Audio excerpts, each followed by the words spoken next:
सूरज कब चाहता है कि मैं न निकलूं, एक माता पिता कब चाहते हैं कि मैं अपने बच्चे से प्यार ना करूं, लेकिन वो आपके भविष्य को ध्यान में रखते हुए वो आपको अपने आप से कलेजे पे पत्थर रख करके अलग करते हैं कि आज का दुख अगर सह लूंगा तो मेरा बच्चा भविष्य में कभी ये दुख नहीं सहन करेगा।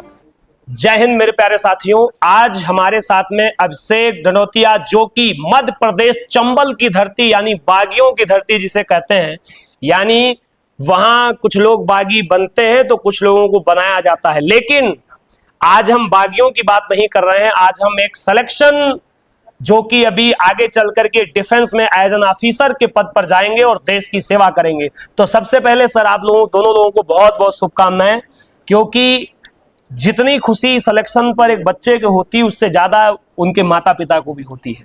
सबसे पहले अभिषेक, मैं आपसे जानना चाहूंगा कि आप अपने बारे में थोड़ा सा बताएं, क्योंकि जो लोग आपको देख रहे हैं वो जानना चाहेंगे कि अभिषेक का पालन पोषण कैसा हुआ, अभिषेक ने अपनी पढ़ाई कहां से शुरू करी, आप क्या कहना चाहेंगे? मेरा नाम अभिषेक दंडोतिया है। मैंने अपनी स्टडिंग सैनिक स्कूल रीवा से की है।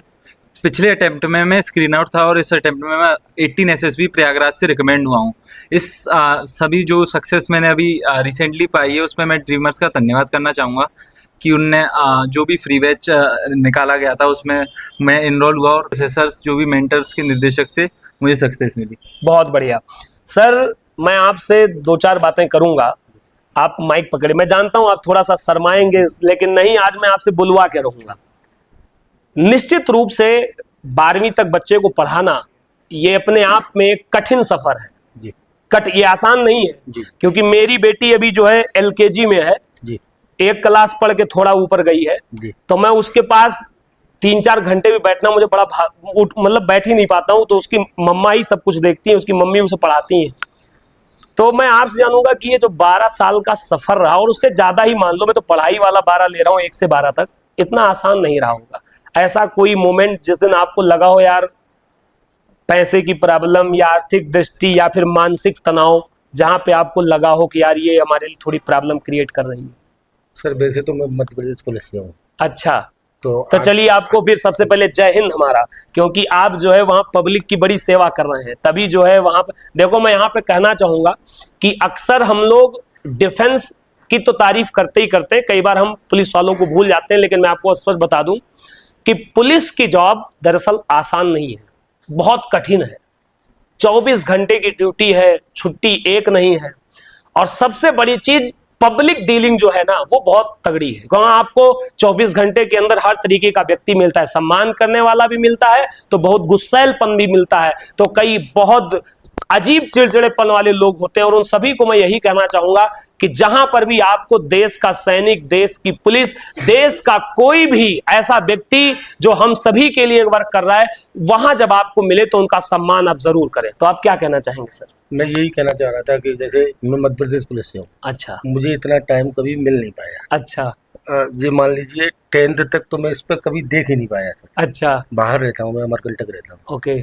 तो जो भी देखा है, जो भी ध्यान दिया है, इसकी मम्मी ने ध्यान दिया तो हमारे सामने आप फिर से थैंक यू बोलिए एक बार, क्योंकि हम पेरेंट्स को जो हमारे यहाँ एडमिशन लेने आते हैं ना उनको भी मैं ये कहता हूँ, क्योंकि जब हम बच्चे से बात करते हैं बच्चा अच्छा लगता है तो मैंने 2 बात जरूर कहते हैं कि देखो ऐसा है, अब जा यहाँ कई बार पेरेंट्स अपने बच्चे को लेके आते हैं, मम्मियों को नहीं लाते हैं, गांव से ज्यादातर जो आते हैं। तो मैं गांव से हूँ और मैं बड़ा धरती वाला आदमी हूँ, तो मैं उनसे कहता हूँ कि जब यहाँ से जाइएगा तो एक डिब्बा मिठाई लेके जाइएगा जो है अपनी धर्म पत्नी के लिए, या फिर वहां पे जाइएगा तो इस बच्चे की मम्मी के लिए। क्यों? जब लड़का जरा सा गलती करता है तो पापा लोग यही कहते हैं, देखा बर्बाद कर दिया तुमने लड़के को।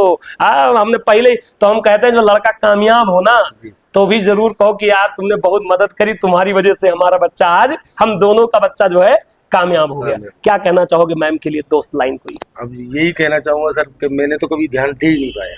हाँ। और दूसरी बात, जब इसका एडमिशन हुआ था सैनिक स्कूल रीवा में जी, तब घर पे बड़े कलेश हुए थे। अच्छा। हाँ। अम्मा अलग नाराज, बाबा अलग नाराज, हाँ। पहुंचा दिया यहीं पढ़ाओ। हाँ। तो मेरा भी मन हो गया था कि यहीं पढ़ाएंगे। हाँ। लेकिन फिर इसकी मम्मी ने बोला कि जब मैं परेशान नहीं हूँ तो तुम लोग क्यों परेशान हो? तो इस वजह से ये वहां तक 12th तक पढ़ पाया। अच्छा।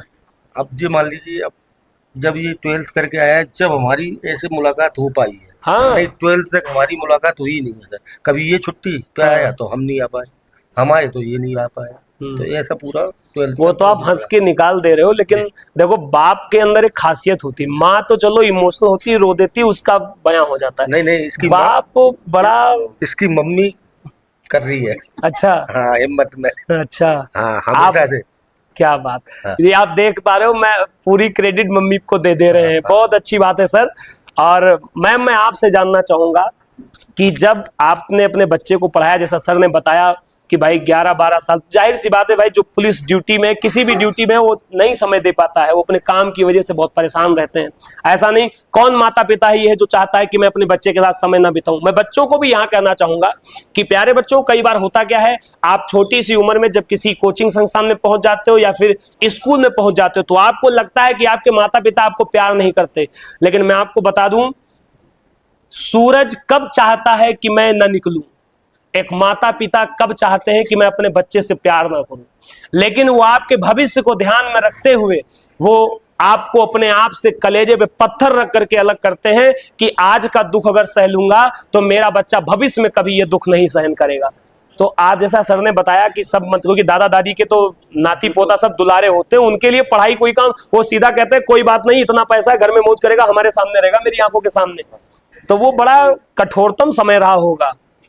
यस सर, बहुत रहा। क्या कहना चाहेंगी? सब लोगों की बुराई भलाई मैंने ही अपने ऊपर ली थी। नहीं, 1 साल तक सबने, तो अम्मा तो ढंग से बात भी नहीं करती, मेरा लड़का पहुंचा दिया वहाँ पे, मेरा लड़का वहाँ पे पहुंचा दिया है। हाँ। सबकी, और इनका भी मन हो गया था कि रहने दो, यहीं पे पढ़ा लेंगे। अम्मा जी अभी हैं? हाँ है। तो अम्मा जी, मेरा आपको प्रणाम। और मैं आपसे कह रहा हूं कि आज आपकी बहू की काबिलियत के दम पे आप देखिए, आपका ये नाती जो है भविष्य में फ्यूचर अफसर और 3 स्टार यहाँ पर लगने वाले हैं।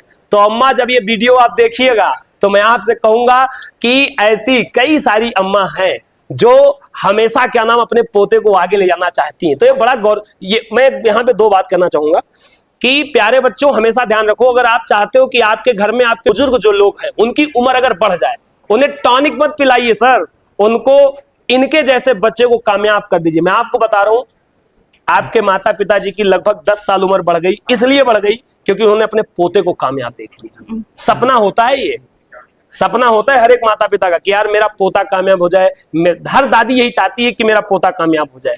दादी को अभी ये नहीं पता, मैंने बोल दिया कि ट्रेनिंग होते ही कश्मीर जाएगा, तो ऐसी नौकरी क्या करानी, तो इससे तो डॉक्टर बना लेते, ऐसी नौकरी क्यों करानी कि कश्मीर पटक देंगे। नहीं, वो गलत, वो भी नहीं है। एक्चुअल क्या है कि मोह बहुत जबरदस्त चीज होती है, वो बांध के रखती है। और जो दादा दादी है उनकी जब 70-75 साल की जो उम्र होती है, तो वो चाहते हैं यार मेरे पास मेरा पोता हो। तो कहते हैं ना कि दादा और दादी का सबसे बेस्ट फ्रेंड जो होता है वो उसका पोता और पोती होती है। जो चीज वो अपने पोते से बात कर लेंगे ना, वो आपसे भी नहीं कर पाएंगे। तो वो चीज को मैं अपने आप को सौभाग्यशाली समझता हूँ कि मेरे भी बाबा अभी हैं, और जब मैं जाता हूँ तो बड़ा प्यार करते हैं, और जब मैं घर से निकलता हूँ तो मुझे 100 रुपया देते हैं। तो जब मैं उनको कुछ देता हूँ तो मैं उनसे कहता हूँ अब तो कमाने लगा, क्यों दे रहे हो? कहते अरे कुछ नहीं, ले जाओ यार। तो बड़ा अच्छा लगता है। तो एक बार फिर से आप दोनों लोगों को बहुत बहुत शुभकामनाएं। बत कहना चाहोगे अपने मम्मी पापा के लिए? ऐसा जैसे बहुत से स्ट्रगलिंग स्टोरीज रहती हैं कि बहुत से कैंडिडेट्स आते हैं who have struggled through out their life, but मैं कहना चाहता हूँ कि मेरे माता पिता ने कभी भी नॉट अ सिंगल मोमेंट कि मेरे लाइफ में ऐसा आया हो कि मैंने कभी स्ट्रगल देखा हो। मतलब जो भी मेरी लाइफ जितनी भी इजी रही है अब तक, जो भी मैंने मेहनत की उसमें मेरे माता पिता ने मुझे सपोर्ट किया है। स्कूल में जो भी होता था, कुछ भी फंक्शन जो भी होता था, उसमें मेरे माता पिता ने फुल सपोर्ट किया है। स्कूल से मूवी देखने जाते थे, रात में फ़ोन लगाता था तब भी हाँ ही बोलते थे, कभी मेरे को मना नहीं किया किसी चीज़ के लिए। तो इस चीज़ के लिए मैं धन्यवाद कहना चाहता हूँ अपने माता पिता को। बाकी तो सब बढ़िया था। बिल्कुल नहीं, ये यूपीएससी जैसे कठोरतम एग्जाम को पास करना अपने आप में बहुत बड़ी बात है। देखो, मैं हमेशा इस बात को कहता हूं कि जहां पर लाखों युवा तैयारी कर रहे हैं, उन लाखों में भाई 6 से 7 लाख बच्चे फार्म डालते हैं। यस, उसमें से केवल 8000 से लेकर के 12000 तक बच्चा, मतलब लाखों की संख्या हजारों में सिमट गई, वो बच्चे रिटर्न क्वालिफाई करते हैं। उस 10,000 और 12,000 बच्चों में केवल ओनली 600 and 700, 600 से 700 बच्चा रिकमेंड होता है। लाखों की संख्या सैकड़े में आ गई। अब उस 600-700 में से केवल 400 बच्चा, 500 बच्चा आगे जाकर के भविष्य में जाता है। तो ये तो आईएएस से कठिन एग्जाम है सर, ये बहुत गौरव का पल है। और आपको फिर से बेटा बहुत बहुत शुभकामनाएं। Thank you. और अपने गांव का मान बढ़ाइए, अपने शहर का मान बढ़ाइए, ड्रीमर्स का मान बढ़ाइए, अपने गुरुजनों का मान बढ़ाइए, अपने माता पिता का मान बढ़ाइए। आप घर से जब चले थे तो क्या सोच के चले थे फंक्शन के लिए? तो सर ऐसे ही आपने जैसे कॉल आया हाँ तो मैं घूमना भी हो जाएगा हाँ और ड्रीमर को देखना भी हो जाएगा।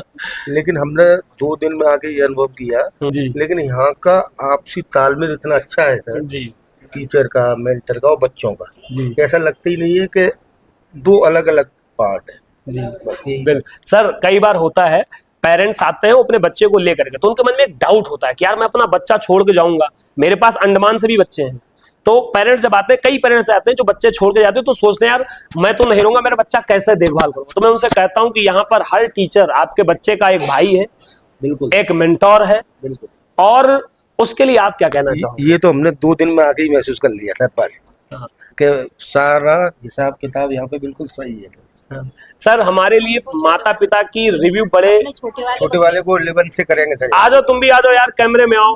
तो ये इनके जो है छोटे भाई हैं और निश्चित रूप से ये भी भविष्य के डॉक्टर, अच्छे इंजीनियर या अच्छे अधिकारी होंगे और पूरा प्रयास होगा कि जैसे आज इनका बड़ा भाई कामयाब हुआ वैसे ये भी कामयाब। Thank you so much sir इतना ज्यादा समय देने के लिए और वहां से आप निकल करके जो आप यहाँ आए। ठीक है सर, खुश रहो भाई, आशीर्वाद।